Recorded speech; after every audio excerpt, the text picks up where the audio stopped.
I'm going to talk about my stock market portfolio review for August 2019.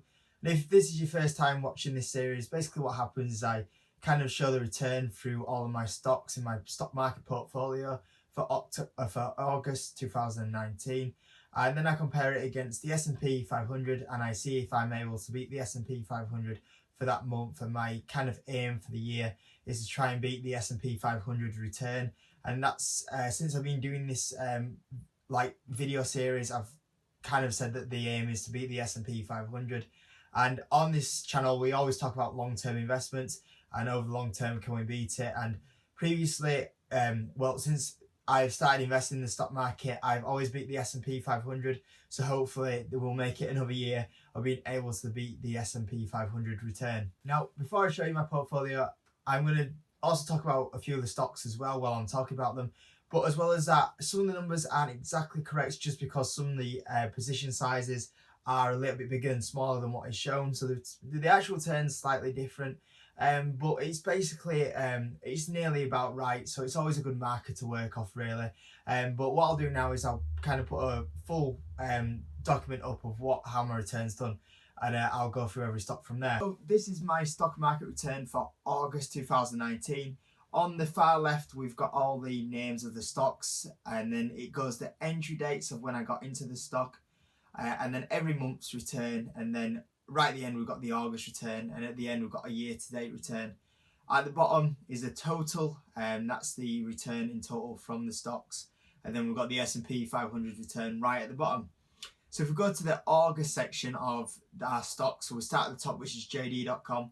They actually pulled out some really fantastic earnings as well this time, but that stock was down for 3.70%. Obviously, it wasn't a great month in the stock market, and when you're an individual stock picker like how I am, if the stock market in general is down quite a bit, your stock portfolio is down as well, and it's normally down a lot bigger than what the stock market or the S&P 500 is. So we see here JD.com was down 3.7%. Microsoft, my biggest position in my stock market portfolio, was down 3.88%, and then Apple, I sold back out in April. Johnson & Johnson was down 3.26%. Visa was down 2.8%. Facebook was down 7.4%, and that was after some fantastic earnings as well. And recently in my five stocks I'm buying, I mentioned Facebook because of it pulling them earnings out and then the stock being down afterwards kind of thinks to me, is this now a time to go buy this stock?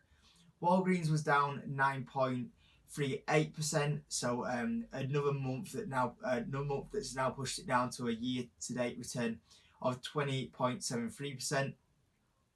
CBR Group was down 5.38%. Carnival Cruise was down 8.34%. Alibaba was down 5.38%. Tesla was down 8.56% for the month. And my new position, which is Align Technology, had earnings and brought the stock down absolutely huge. And then I was kind of watching it for a few days and I jumped in. And I made a video about when I jumped into the stock, but since holding it, it's now down 15.2% overall. And with that Align stock is another company that I'm kind of now looking at these prices and weighing up whether or not to add in that position and average my cost a little bit. But if I'm going to average my cost a little bit, I want the stock to go down a little bit more than what it is right now. I think it's sitting about $180 a share, and for me to average in, I'd like the stocks to be down about 160. That's where I'd like to average in at if I was going to average into that stock.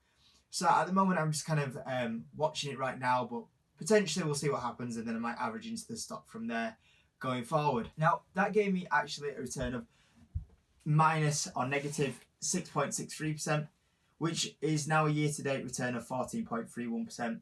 And the S&P 500 was down 4.48%, and that's a year-to-date return of 14.45%. All of these kind of numbers are taken from the 29th of the last month to the 28th of this month. If you think that S&P 500 isn't exactly correct, but that's where I do it from, just because it's a lot easier when it's not a leap year in February. That's why I do it that way. But not too bad overall. Obviously, we didn't manage to beat the S&P 500. We were down a little bit more, about 1.2% more than the S&P 500. But overall, it wasn't too bad overall, and for a negative month like that to be down that much, I'm kind of fine with that really. Obviously, that's pushes a little bit behind the S&P 500, and with September coming up, and September normally a negative month as well in the stock market, potentially it could be another red month. We'll see what happens going forward from there. But really, we're not in too bad a position, and I'm still quite confident that we'll hopefully, if we get this, when we get our normal Christmas rally, hopefully that will push the stock market portfolio above the S&P 500 return going forward. So I'm still confident that we will beat the S&P 500. Stock wise, there's not really any stocks I'm looking at selling in my portfolio right now, to be honest with you. I'm not even really considering selling any of them. The stocks that I'm looking to add really is I kind of feel like I might add some stock at some point. It could potentially be some more Visa shares, that Facebook position maybe, the Align stock position maybe. Those are maybe even Wynn Resorts.